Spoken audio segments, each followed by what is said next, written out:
Hello. Everybody got to fix their hair when they come on live. Like it don't look the same before you get to the camera. So we got to make sure that everything is together.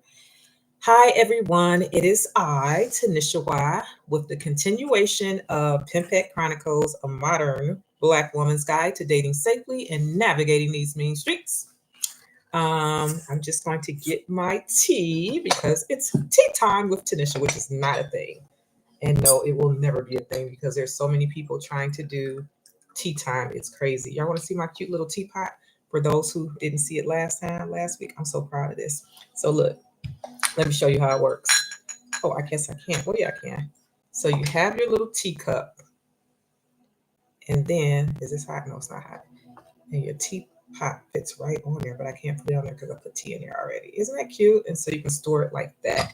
And I just think that is perfect for a solo tea time, which is what I like to do when I get ready to read this book, have a little tea.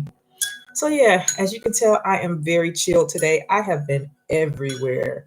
It's beautiful, beautiful, beautiful day in the neighborhood in the D. It's like 70 degrees in March, and I am just thrilled.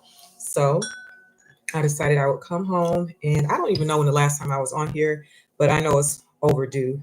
And hopefully, I got a little, oops, let me turn this down a little bit because I might have it too loud. I got a little music in the background. This is all experimental.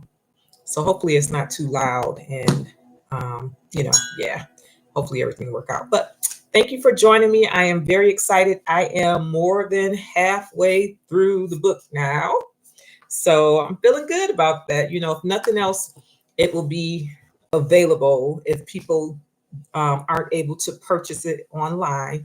It is available on Amazon, also in Barnes and Noble, Madu Bookstore in Atlanta, Georgia, and 27th Letter Bookstore on Michigan Ave in Detroit. It is available at those places. So if you want to purchase your copy, please do so at one of the mentioned stores. Oh, that is delicious. What is this? I have no idea what I'm drinking. I think it's just that's just green tea, and I mixed it with a Japanese. You know what? Let me show y'all what I did this time because I never tell you what type of tea it is.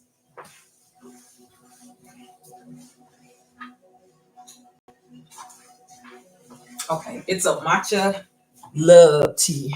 It's called. See that? I got that from Myers. And what's in it? Japanese matcha, blueberry, and lavender. So it has a little floral taste to it. And I like to mix my tea. So I have green tea because green tea is good for energy. So I mix that with usually pretty much almost every tea I drink. Not all the time, but most of the time. Delicious. Okay.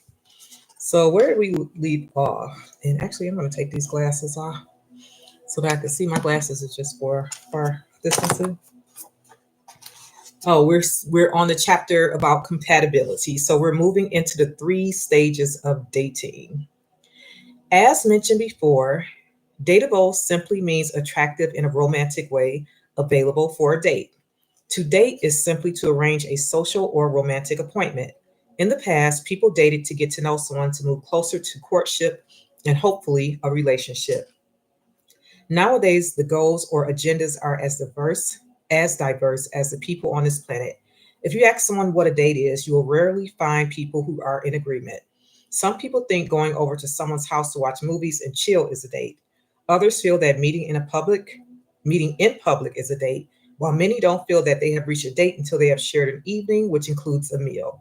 So, for me personally, I don't consider it an appropriate date until we have an evening date, and that includes a meal. So if I meet someone for brunch, I don't really count that as a date. It's like a partial date, in my opinion. So yeah, I've done that on occasion. I don't really like to do that very much, but I will do it on occasion. Depends, I guess. Um, Regardless of what you or I think a date is, the ultimate goal is usually the same for men and women. Both parties are looking for someone they can eventually have sex with. The end. I know I just ruined the romantic part of it all. The excitement of meeting someone for the first time, the thrill of the first kiss, the romance in that first dance, blah, blah, blah. But the fact remains that the other party wants to see you naked. Yes, men and women desire sex. Who knew? We knew. That ain't a bad thing, is it? After all, sex is natural, sex is fun. Not everybody does it, but everybody should. George Micah, circa 1987. Some people are looking to have sex upon the first date, while others are looking for sex after some sort of dating process, whether it be the old fashioned 90-day rule, which is a waste of time because everyone knows the rule, or after some other duration we have set up in our own mind. Needless to say, we all want it. When a woman agrees to go out with a man, it is usually because there is a chance that she may want to have sex with him. Now, once he gets to that first date, the rest is usually up to him. Even some of the most unattractive, unappealing men can find themselves between the thighs of a woman they probably have no right being in between. Timing is everything. And once those stars align, ain't nothing you can do about it. Now, before you ladies go and give up some of your power, because yes, pussy is power, let's think about who you are giving it to. Since you have already read our Beware of the Bitter Man section, you have an idea of just some of the types of men rampant in our community and also exactly where you may need to place them, if at all, in your life. The I just inhaled something. That's excuse me.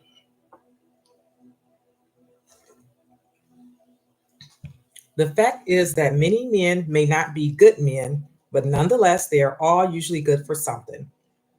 Some of the fellas you may find yourself on a date with, you may simply you may simply just want to share one intimate night, and there is nothing wrong with that as long as everything is done honestly and safely. I mean, if he's dumb as a rock but he has the body of a stallion, why not go for a ride? For the others, you may see potential in long term. You never handle them the same as the stallions for numerous reasons. This is not to say that you cannot get to know him and maybe even have sex on the first in person date without growing into something more than a one night stand. That has happened to many people I've talked to on more than one occasion. Hell, my longest running one nighter lasted 2 years. The point is, when you feel the time is right, but proceed with caution. Once you can no longer negotiate the value of your vagina, it's hard to make that sale. It has been my opinion, and that of most men that I have talked to, that regardless of when a woman decides to share her body with them, most men value what they have to work for the most. I know this sounds like a game, and you just want to be honest and not play any games and all that jazz. So I'm sorry to be the one to tell you life is a game in all aspects of the definition, which, by the way, is a form of play or sport, especially a competitive one, played according to rules and decided by skill, strength, or luck. If you are still one of those folks wandering through life, not recognizing, I don't know why I can't read today. Let's start over. If you are still one of those folks wandering through life, not recognizing that this is just a game, more power to you. I will be sure to write a subsequent book breaking that down in the future. But until then, just take my word for it. Once you get past the dating process, if that is your goal, the next step is naturally courting. Traditionally, courting meant dating someone with the intent of marrying. Now, if you look up the word, you will see various definitions of what it means. Some include marriage, while others do not. Since more and more people are choosing not to marry, I believe that the more appropriate and modern definition would be along the lines of when a couple is getting to know each other to see if they are a fit. Courting is about developing a bond to see if this is your partner for however long you two decide to be together.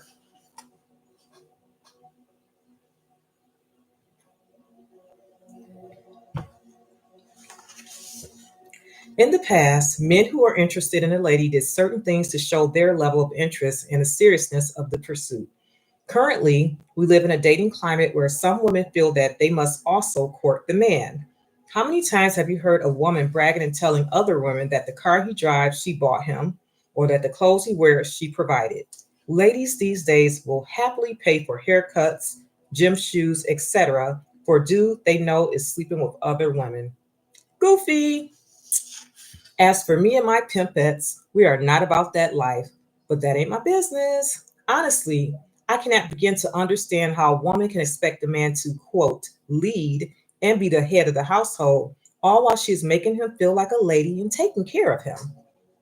Truthfully, many men have always been nothing more than pure figureheads in the household, but for our purposes, those are not the types of men we want to attract, nor the types of relationships we want to curate. With this basic knowledge in place, I would advise against courting the man. It simply sends out the message that he is the prize and you are pursuing him. With the numbers already stacked against us as Black women seeking Black men, this usually, I should turn that off. Let's do that now. Okay. This usually leaves this usually leads to our men getting courted by many women, which could lead you out in the cold with a bitter heart and a wet ass. The relationships previously mentioned are not goals in any sense of the word. So if he is unsure about you, let her have him. Save yourself the pain of a lover who will likely spend years between you and the other women on his roster. Those men rarely, if ever, completely stop messing with other women. They are accustomed to having too many options, so being the chosen one who is married to one of them will not be a walk in the park.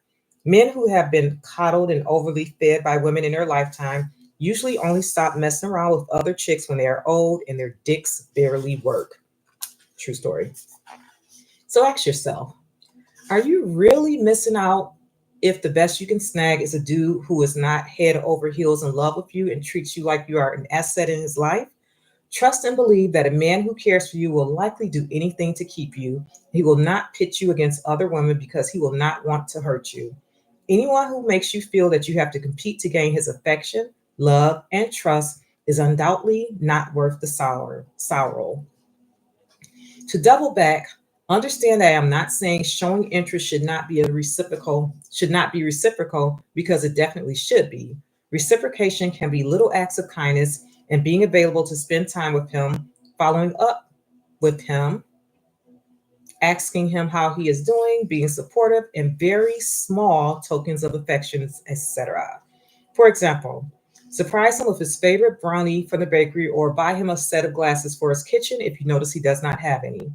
Pay attention to the things he enjoys and some of the needs in his life that he may have neglected.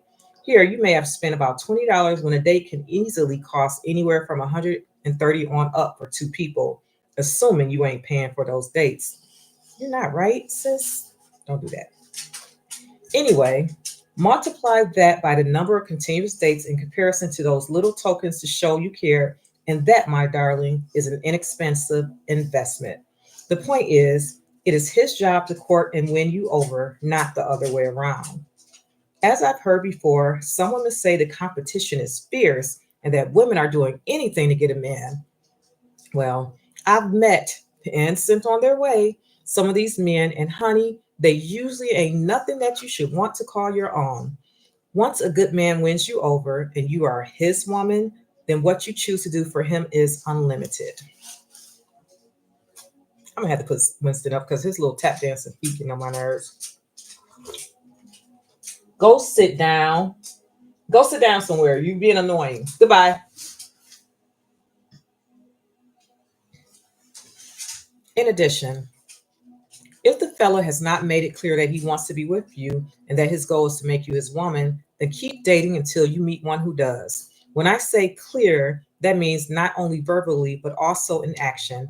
For example, spending quality time with you outside the bedroom, taking you out, spending money on you, asking you about your life, etc. A man who wants you will do everything within his power to please and keep you. So recognize the ones who do from the ones who do not. Okay, now the next stage after courting is the relationship. At this point, you are both all in and you begin planning your future together. This may include legal marriage or a non traditional route, such as cohabitating or simply being in partnership. Be aware that people will always put pressure on folks to get married, but marriage is not for all, nor does it guarantee that a relationship will stay in place. Excuse me, I'm going to put Winston up. Come here, Winston. Come. Go in your room. Go in your room. Go. Oh, go in. Come on. Go in. Yikes. Okay.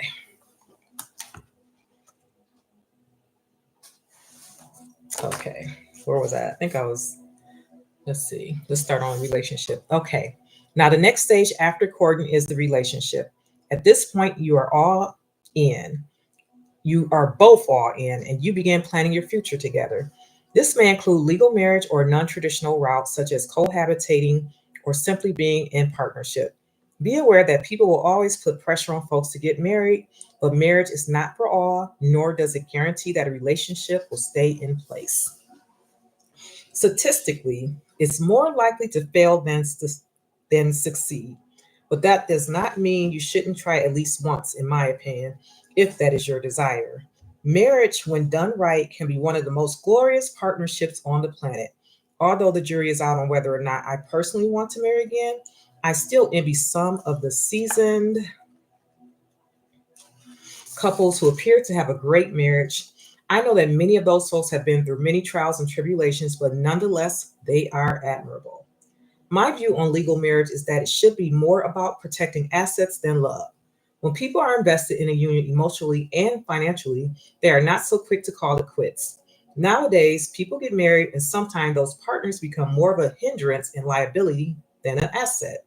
If you are not planning on building wealth, protecting assets, or gaining some sort of security, whether it is just ensure that you can get the other person's retirement, insurance money, pension, 401k, or whatever assets they leave behind in the event of their death, then you do not have to be married to have a full, complete, beautiful relationship.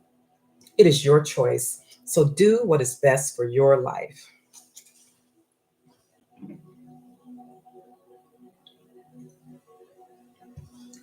Marrying someone when there is not necessarily an issue of protecting assets or the home you two may have built together, and then having that relationship go bad can become an unnecessary nightmare.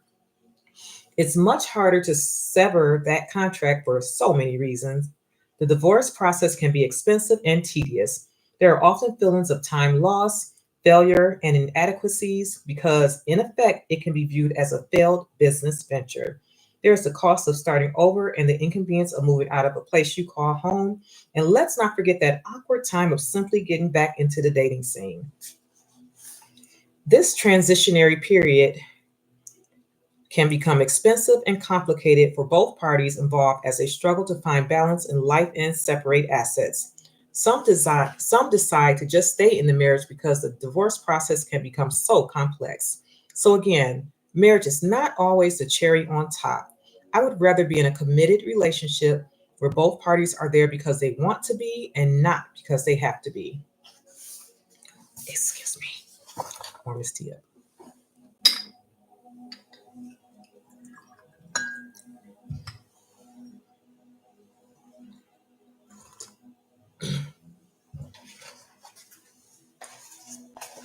Okay, let's see how much we get. Chapter 4 is low.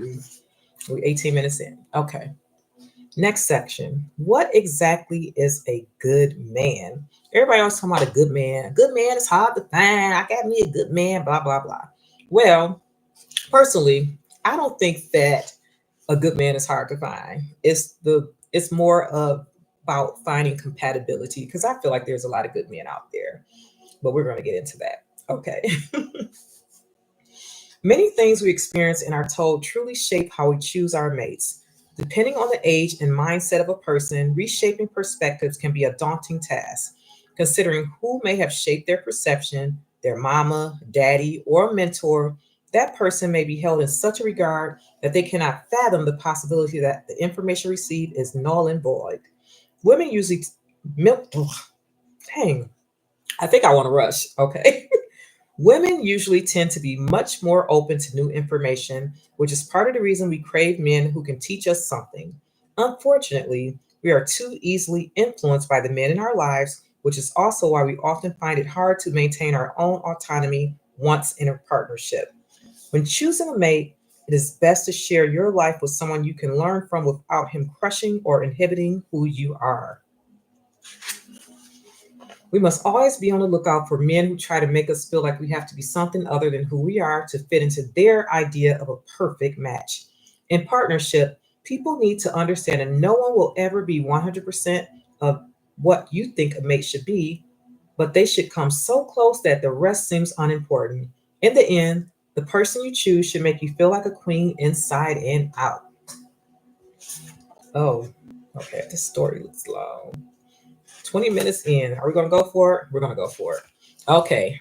The next story is called The King and Queen. So there is a trigger warning. Again, danger, Will Robinson. Trigger warning because people like trigger warnings. Whatever. I ain't going to say they like them, but they appreciate them. Let's put it that way. So this is a trigger warning. There is abuse and, abuse, sexual abuse, abuse. So if you don't want to hear anything like that, you probably want to cut this off. Okay. I once knew a woman who had been abused by most men around her since childhood. When she grew up and started dating, she thought that any man who did not do the things her abusers did was a good man. Her past experiences of sexual trauma, helplessness, and pain gave her an indication of how she did not want to feel, but not necessarily a good, healthy foundation for how she should feel while being safe and loved. As she grew older, she met a suave man who began to pursue her. He showered her with compliments, gifts, and small tokens of gratitude while praising her publicly in front of friends and family. She, in return, would learn to do the same, and together they called themselves King and Queen. In the beginning, everything was wonderful. She became comfortable enough to share the details of her horrid past, a past that her family members had taught her to keep secret, and he pumped her full of new knowledge and information. He also encouraged her to speak up about her pains while offering the support and reassurance she had failed to find elsewhere. He would tell her that she was a strong, powerful Black woman and more brilliant than anyone he had ever met. She would get high off his praise and would soon learn that about she would get high off his praise and would soon learn that speaking about her trauma gave her a sense of empowerment, and he became a huge part of her growth. The positive feelings that she would feel around him were so strong that her entire self esteem was wrapped around what he thought of her. It was not long before she became a mirror image of his likeness and spoke of him as if he was a god. Even when he was not around, her sentences would often start off with what he told her, what he thought and felt she should do. He was her protector, the one she'd never had as a child. Together, they built a family and spoke earnestly of Black power and liberation. She supported all of his failed business endeavors while working two jobs to support their family, which consisted of numerous children from previous relationships. He, in turn, well, I should say, his numerous children from previous relationships. Oh, I did say that. He, in turn, pursued his aspirations of being a great speaker, leader, and pillar of the community. He spoke in the streets of male leadership while she paid all the bills at home, and he lived practically free in the house she had bought before meeting him. Eventually, she became pregnant and bore him two healthy twin boys. Once the children were born, this king's true nature began to rear its ugly head. He no longer would listen to her horror stories of abuse and even told her she must have enjoyed being raped since she spoke of it so often. The compliments began to lessen and were replaced with criticisms. When the king spoke of his dissatisfaction with her, she would work twice as hard to regain his approval. If his business ventures fell apart, he would blame her for her inadequacies. If sex was unsatisfactory, he would tell her that cheating was her fault. The relationship soon became a series of extreme highs and lows, where one moment he publicly praised her and the next he was privately belittling her. As time dragged on, he one day announced that it was time to expand his tribe. Although they had discussed from the beginning that she only wanted two boys, he had agreed. He now felt it was his duty and obligation as a Black man to further populate the earth. His now 8 children were simply not enough. It was time for her to give him another offspring. He demanded while saying that he would be strengthening the Black nation by spreading his seed. You've all heard of those jokers. When she resisted his desire to impregnate her, he would grow angry, yell, and tell her that she was not about building and uplifting the community like he thought she was. Her king had become her nightmare. After time passed and she refused to get pregnant, he announced that he would move his faithful concubine into the home that they shared, and she would be the one to bear him another child. They would become sister wives, and this would make their home run smoother. The king told his queen that this was a compromise and solution to their dilemma. The queen then told him that she was no longer happy in the relationship and that it would be better if he just moved out. Shocked that she was standing her ground, he refused and told her he was never leaving, and the only way to get rid of him was through death. At this point, she began to take a good look at her life. No, I said it wrong. I just added in words. Let me read it right. At this point, she began to take a good hard look at this man in her life. Her credit was shot from supporting his business ventures. She was always sad and crying. He often stayed out all night, so she was lonely. She was always worried about him getting angry. And to top it all off, she had become the primary parent for all of his children, including the ones that were not hers. She realized that these feelings of pain and inadequacy were not new to her. She then began to see that she now felt as helpless and trapped as she did as a child. Is this truly what having a good man feels like? She asked herself. Since she had no real role model to show and teach her how a good man treats his woman, her vision was warped.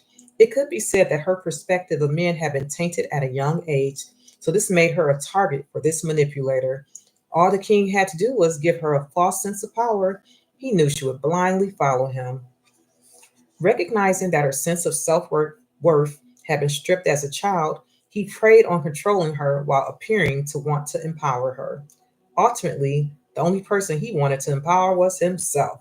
This is yet another example of why inner work is so important.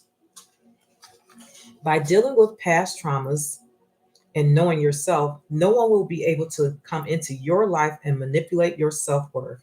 Had this woman conquered her past pains, she would not have tried so hard to win and keep his approval. At this point, I want you to define the qualities that you consider will make a good man, and even more importantly, think about how you believe a good man will make you feel. Here are some of the qualities that I look for in a potential mate and those that I look to avoid. Remember, your list should consist of the things that are important to you. And then we have a graph, a little chart, and a list so you can put down your good qualities and the not so good qualities that you're looking for. Well, you're not looking for the not so good, but yeah, you can put it in there. So, for instance, one of the good qualities that I'm looking for in a man is to be thoughtful and honest, and the not so good quality that's associated with that is a man who's inconsiderate, sneaky, and dishonest. So we want to be very, very specific in what we want, and be very aware of the qualities that we want to avoid. So that is 28 minutes in. So that is enough for today. Thank you so much for joining me for another reading of Pimpette Chronicles. I am your host, the author, Tinisha D. Brugnone, and this book can be found on Amazon, Barnes and Noble, at Madu Bookstore in Atlanta, and 27th Letter Bookstore in Detroit, Michigan on Michigan Ave. You guys have a wonderful week, and until next time, ta-ta!